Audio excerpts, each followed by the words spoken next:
Guys, we have to do better when it comes to picking leaders just because they look like they should be leaders.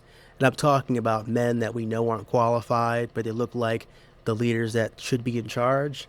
And we put them in charge, and then shit hits the fan.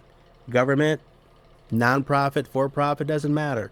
Tom's an asshole. We know he's an asshole, but let's promote Tom because he looks like a leader. The hell does that mean? He knows how to command. Okay, is he an active listener too? What does that mean? Yeah, communication's a two-way street, right? Does he have enough respect for his team? Where, again, he knows how to navigate interpersonal relationships to build an actual team that wants to actually stay, because bad leaders get good people to leave all the time. You've experienced that, I'm sure. But no one gives a damn. Because again, we look at masculinity in the wrong way when it comes to leadership most of the time. That's why these assholes keep getting put in charge. Because they look like real men, they talk like real men, but are they real men? The answer is no. I've had it where I've had bosses, grown-ass men throw temper tantrums. They don't get their way, or we don't close on that quarter, and they got to throw a tantrum in front of everybody in the office, right?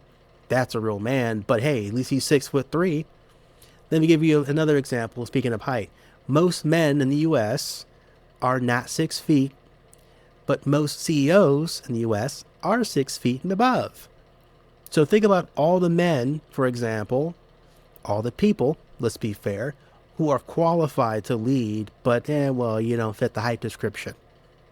This is what I'm talking about.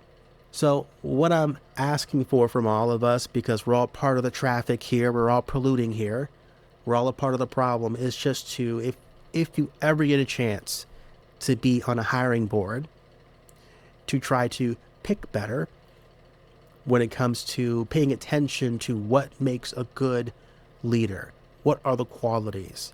And when it comes to communication skills, and again, that also includes listening, when it comes to emotional intelligence, when it comes to being logical and putting logic before emotion, not having that person that, he's a hothead, but he gets things done. No, you got to talk to that person.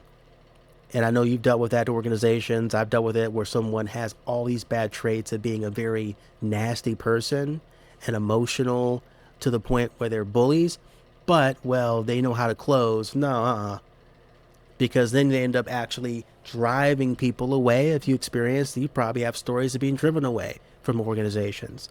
But then eventually the entire organization suffers, right? Because you can't build a government or a for-profit, non-profit organization based off of one person being really, really good at what they do if they're a terrible person. Because bad leadership breaks down good organizations all the time. And when it comes to government, so let's say you're not lucky enough to be on a hiring board in corporate or to be in any type of hiring position for a nonprofit or what have you, but hey, can you vote? Because that's another type of hiring board, isn't it? So all I'm saying is pay more attention to what a good leader is, especially when we kind of confuse that with hyper masculinity and thinking, they seem like the man that should have the job based off of what I think masculinity, what it should be. My favorite, what we've seen recently, especially in the government in this country, is how for a long time, masculinity was under attack. So seeing someone who gave the middle finger to the woke movement was refreshing. Seeing someone that stood up and said, I'm going to be aggressive, I'm going to be loud and brash, and the things that they tell us that men should no longer be, refreshing, right? And then you put that person in charge, and then what? Oh yeah, are they actually a good leader?